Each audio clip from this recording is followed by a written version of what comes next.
वर्णिवेशरमणीय दर्शनं मन्दहासरुचिराननाम्बुजं पूजितं सुरनरोत्तमैर्मुदा धर्मनन्दनमहं विचिन्तये।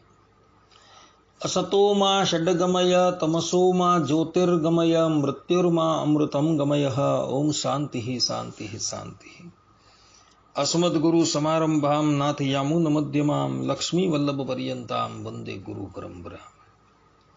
આજની જ્ઞાન સભાની અંદર પધારનારા બધા જ ભગવત ભક્તોને વેદાંતાચાર્ય, પુરાણ ઇતિહાસાચાર્ય અને ફિલોસોફી શાસ્ત્રી રાકેશભાઈના હિતપૂર્વક જય સ્વામિનારાયણ.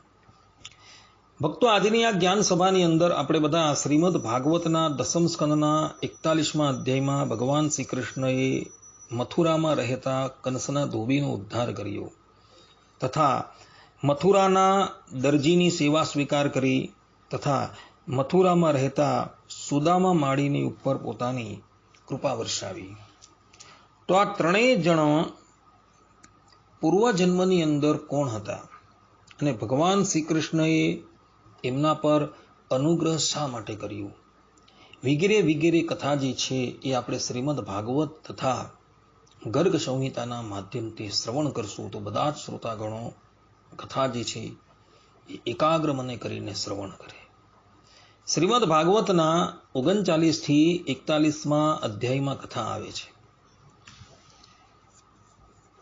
કે મથુરાના રાજા કંસે અક્રૂરજીને વ્રજમાં મોકલ્યા અને એમને કહ્યું કે તમે શ્રી કૃષ્ણ અને બળદેવને અહીં મથુરા લઈ આવો. કંસની આજ્ઞા થતાં અક્રૂરજી વ્રજમાં પધારે છે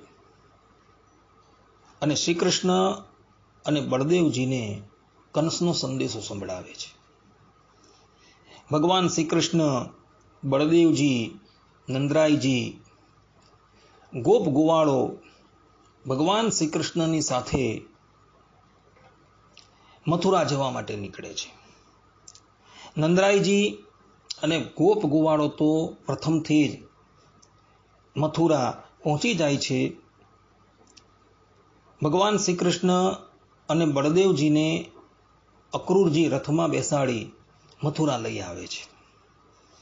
તે પછી ભગવાન શ્રી કૃષ્ણ અક્રૂરજીને કહે છે કે કાકાશ્રી, હવે આપ આપના ઘરે જાઓ.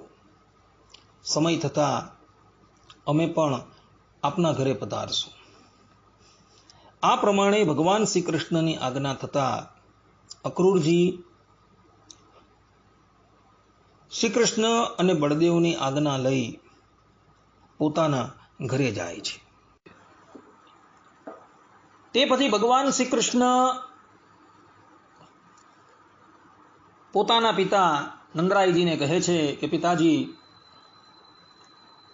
અમારે નગર જોવા માટે જવું છે,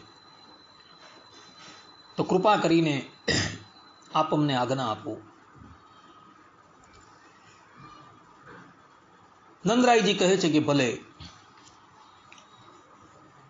તે પછી ભગવાન શ્રી કૃષ્ણ,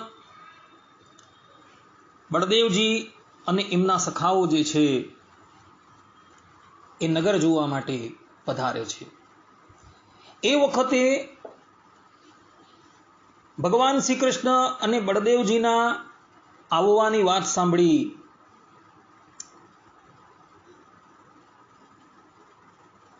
નગરની અંદર હલચલ ઊભી થઈ જાય છે. વસુદેવ નંદન ભગવાન શ્રી કૃષ્ણ અને બલરામજી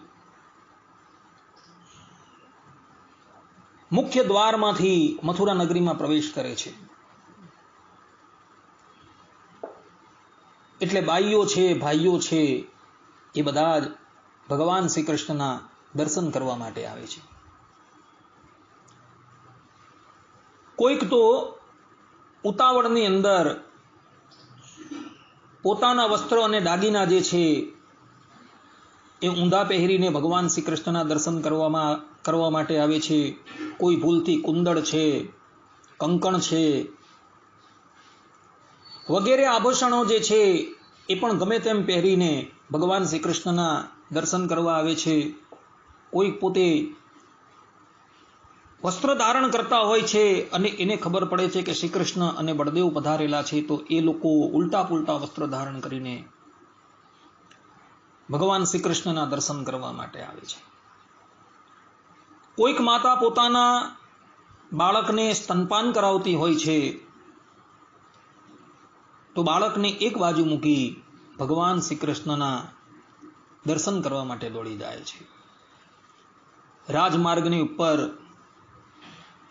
મદમાતા ગજરાદની જેમ ચાલતા કમલનયન શ્રી કૃષ્ણે મથુરાપુરીની સ્ત્રીઓના નેત્રોને પોતાના શ્યામ સુંદર વિગ્રહથી બહુ જ આનંદ આપ્યો. મથુરાના લોકો પણ ભગવાન શ્રી કૃષ્ણ અને બળદેવજીના પરાક્રમ સાંભળી એમના દર્શનને માટે ઉત્સુક હતા. આજે એમના નેત્રોને ભગવાન શ્રી કૃષ્ણના દર્શન થાય છે અને એ લોકો કૃત્ય થઈ જાય છે. ભગવાન શ્રી કૃષ્ણ રાજમાર્ગની ઉપર આગળ વધતા હતા ત્યારે ભગવાન શ્રી કૃષ્ણએ જોયું કે એક ધોબી જે કપડા રંગવાનું કામ કરતો હતો એ તેમની તરફ આવી રહ્યો છે. ભગવાન શ્રી કૃષ્ણ એને કહે છે કે ભાઈ, તમે અમને એવા વસ્ત્રો આપો જે અમને અમારા શરીરને યોગ્ય હોય, અને ખરેખર અમે એ વસ્ત્રોને યોગ્ય છે. આ ધોબી હતો એ કંસનો સેવક હતો.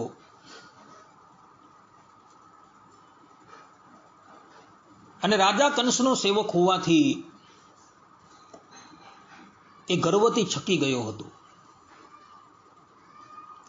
ભગવાનની વસ્તુ ભગવાનને આપવી એ વાત તો દૂર રહી,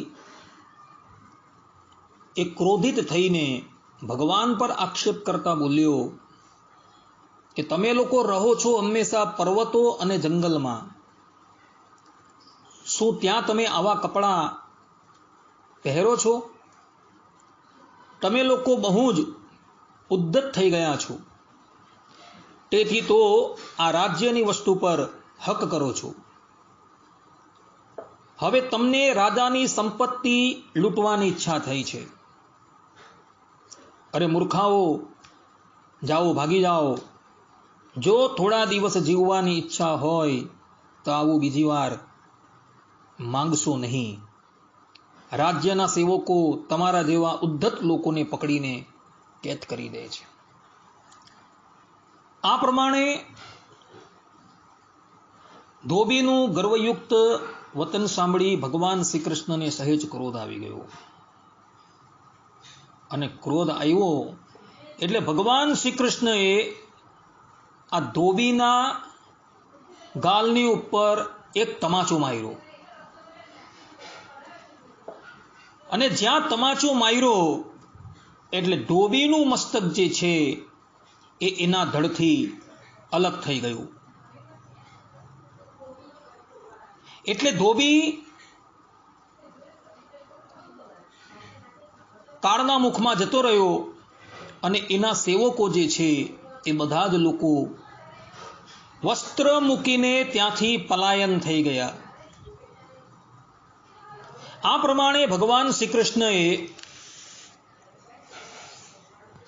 ધોબીનો ઉદ્ધાર કરેલો છે. ગર્ગ સંહિતાની અંદર પણ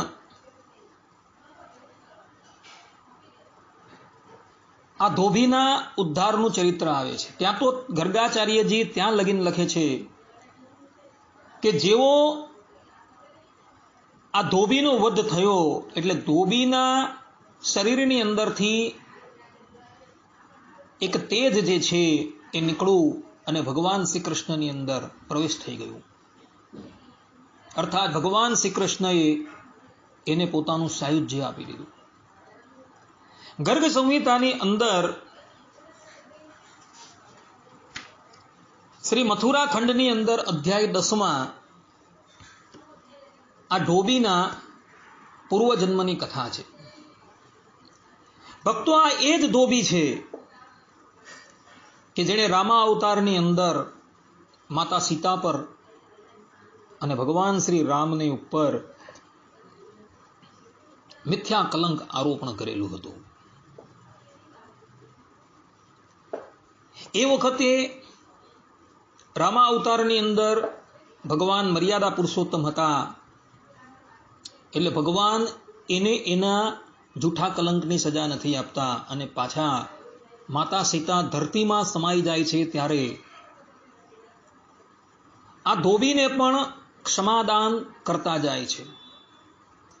પરંતુ પોતાની તીવ્ર વાસનાને લઈને આ ધોબી જે છે એ બીજા જન્મની અંદર મથુરાપુરીની અંદર જન્મ લે છે અને એ કંસનો સેવક હોય છે. અને જે પ્રમાણે એ રામા અવતારની અંદર ઉદ્ધત હતો તે જ પ્રમાણે આ કૃષ્ણ અવતારની અંદર પણ એ ઉદ્ધત જ હતો. અને ઉદ્ધત હોવાથી અતિશય ગર્વીલો થઈ ગયો હતો. આમ તો એ પણ રાજાના જે સેવકો હોય છે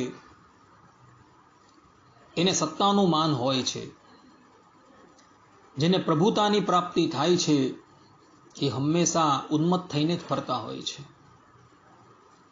આ ધોબી પણ કંસનો સેવક હોવાથી જ્યાં ત્યાં દરેક વ્યક્તિઓનું અપમાન કરતો હતો અને ભગવાન શ્રી કૃષ્ણએ આજે એનો ઉદ્ધાર કરી દીધો છે. કારણ કે ગમે તે રીતે એને ભગવાનનો સંબંધ થયો છો અને ભગવાનનો સંબંધ થવાથી ભગવાને એનો પણ ઉદ્ધાર કરી દીધો.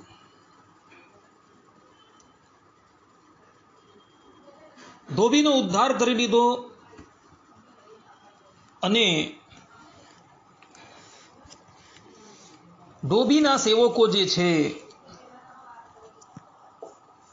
એ વસ્ત્રો મૂકીને ત્યાંથી પલાયન થઈ ગયા. એટલે ભગવાન શ્રી કૃષ્ણ, બળદેવજી અને એમના સખાઓએ એ બધા જ વસ્ત્રો જે છે એ ગ્રહણ કરી લીધા અને બધા જ એ વસ્ત્રો પહેરવા માંડ્યા. પરંતુ આ તો કંસ રાજાના વસ્ત્ર છે એટલે દરેકના શરીરની અંદર તો એ યથાર્થ રીતે બેસી શક્યા નહીં. એટલે એ વસ્ત્ર લઈને ભગવાન શ્રી કૃષ્ણ, બળદેવજી અને એમના સખા આગળ વધ્યા. તો આગળ જતા મથુરાપુરીની અંદર એમને એક દરજી જોવામાં આવ્યું. ભગવાન શ્રી કૃષ્ણનું અનુપમ સૌંદર્ય જોઈને એ અત્યંત પ્રસન્ન થયો. ભગવાન શ્રી કૃષ્ણ એની પાસે જાય છે અને એને કહે છે કે ભાઈ, આ બધા જ વસ્ત્રો જે છે એ અમારા શરીરની અંદર યથાર્થપણે બેસી જાય એવા તું અમને બનાવી આપ. અને એ દરજી જે છે ભગવાન શ્રી કૃષ્ણ, બળદેવજી અને એમના બાલ સખાઓને યથાર્થ રૂપે કાપી કૂપી એ વસ્ત્ર જે છે એ ધારણ કરાવી દે છે. ભગવાન શ્રી કૃષ્ણ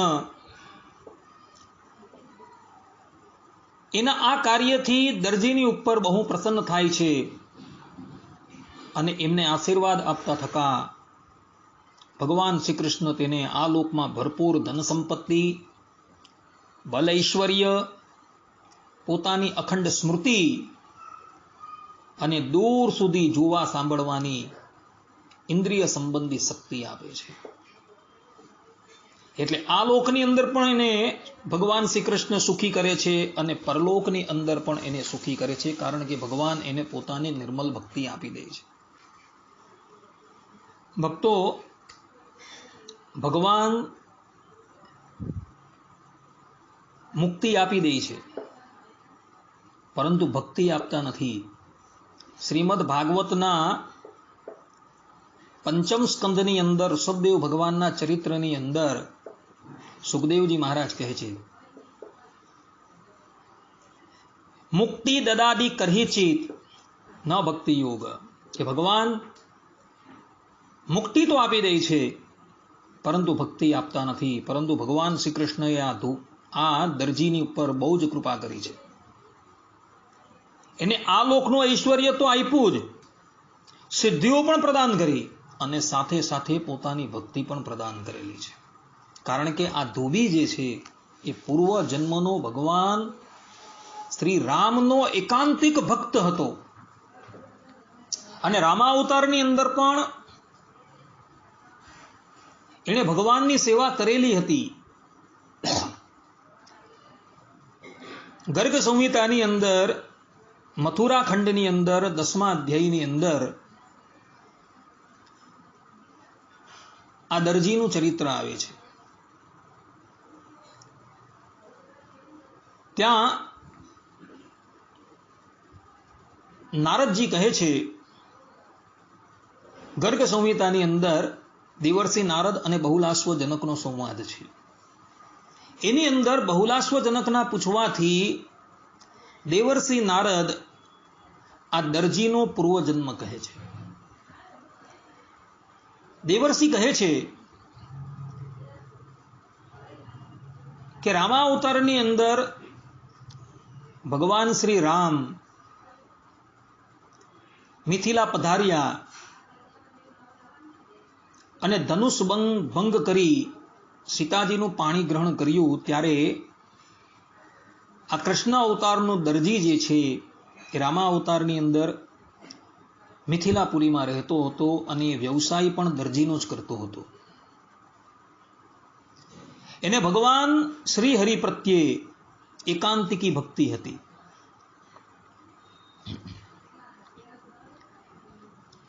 ભગવાન શ્રી રામના વિવાહ થતા હતા ત્યારે સીતાજીના પિતા શિરધ્વજ જનકે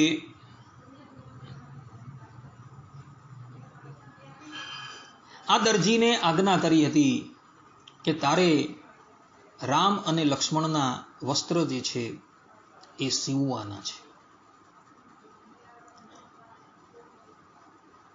શિરધ્વજ જનકની આજ્ઞા થતા એણે ભગવાન શ્રી રામ અને લક્ષ્મણને માટે વસ્ત્રો સીવીને તૈયાર કર્યા અને ભગવાન શ્રી રામ અને લક્ષ્મણ એ વસ્ત્ર જે છે એ ધારણ પણ કરે છે.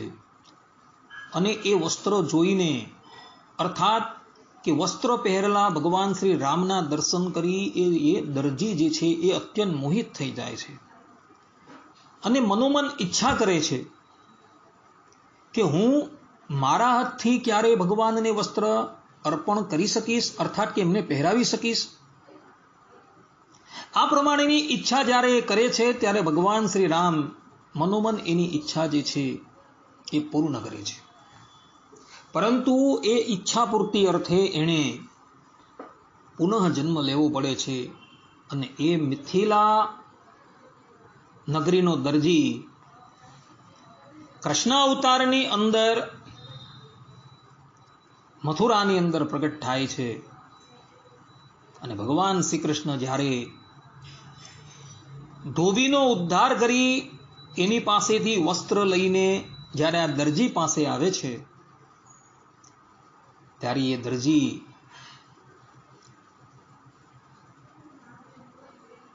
એ વસ્ત્રોને વ્યવસ્થિત રીતે કાપી ભગવાન શ્રી કૃષ્ણ, બળદેવજી અને ગોપ બાળકોને પહેરાવે છે અને ભગવાન એના બદલાની અંદર એ દરજીને આલોકનો વૈભવ, સિદ્ધિઓ અને પોતાની ભક્તિ પ્રદાન કરે છે. તે પછી ભગવાન શ્રી કૃષ્ણ, બળદેવજી અને એની ગોપ મંડળી ત્યાંથી અગાળ વધે છે. અગાળ જતા એક માળીનું ઘર આવે છે,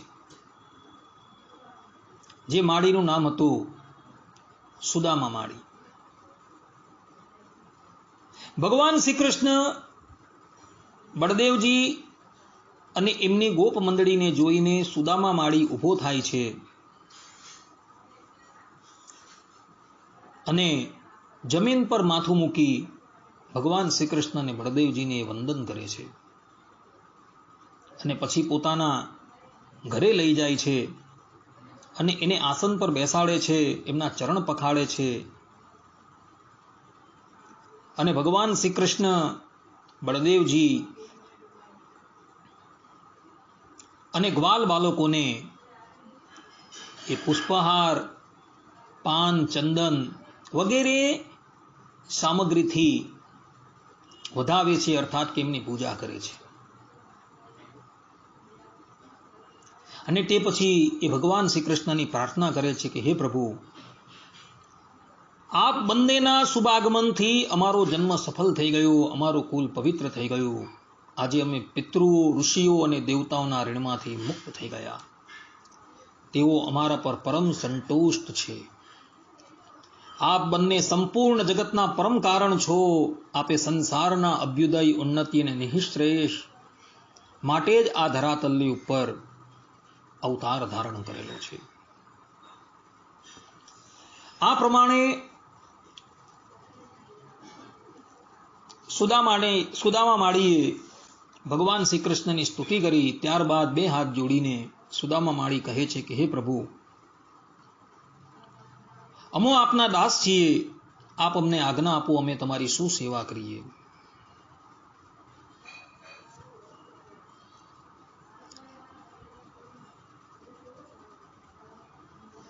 તે પછી ભગવાન શ્રી કૃષ્ણ જે છે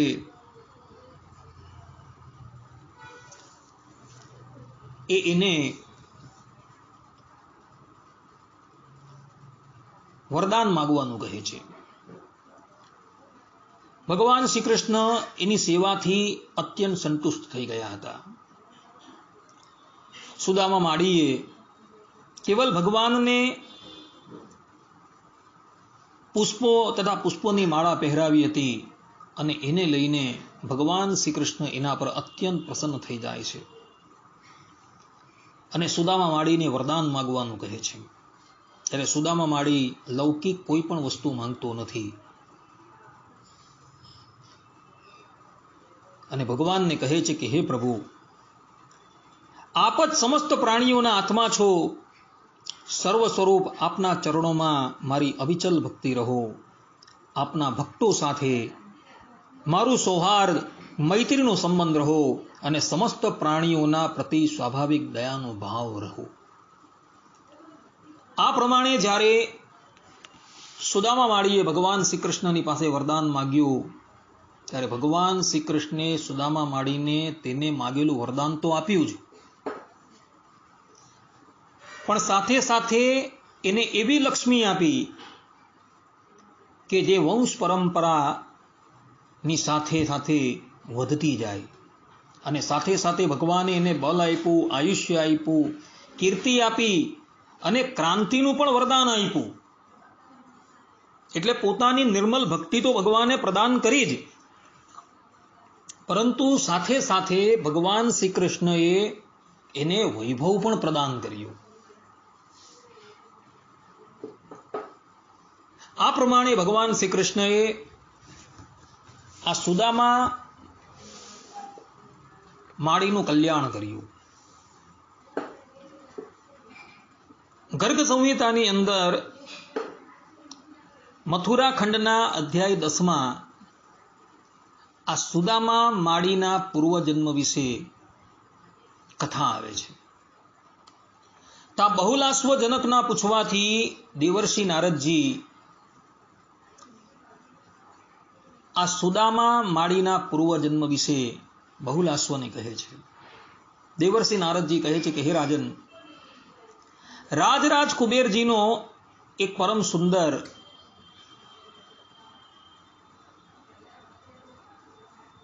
બગીચો હતો. આ બગીચો જે છે એ કુબેરના ચૈત્ર રથ વનની અંદર આવેલો હતો અને એ બગીચાની અંદર ફૂલોને લગાવવાનું કાર્ય એક માળી કરતો હતો. એ માળીનું નામ હતું હેમમાલી. આ હેમમાલી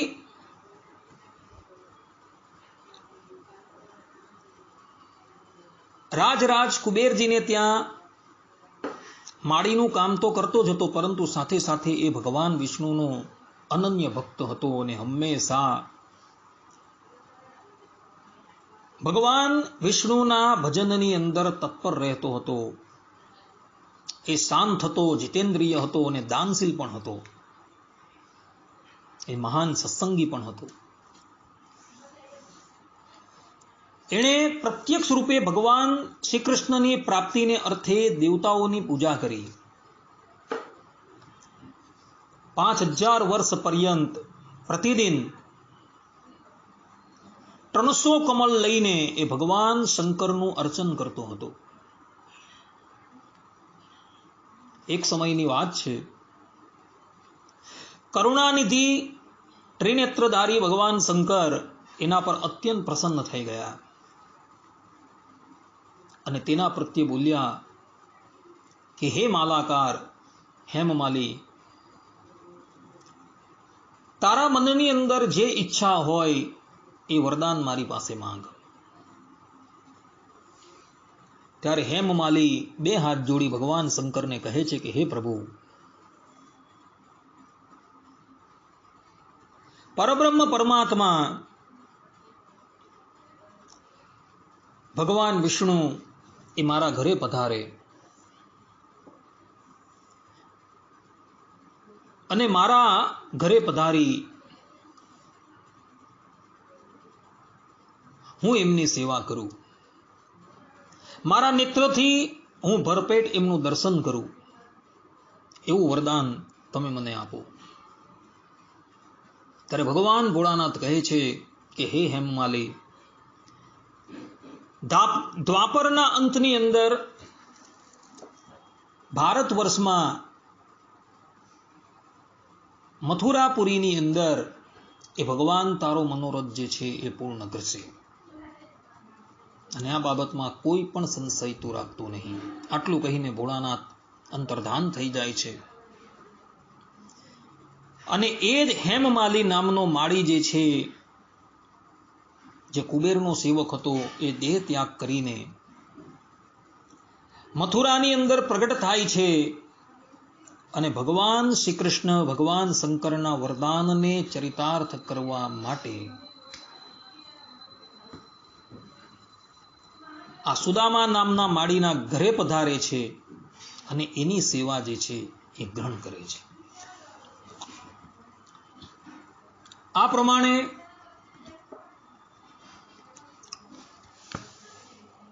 ભગવાન શ્રી કૃષ્ણએ સુદામા માળીની ઉપર કૃપા કરી.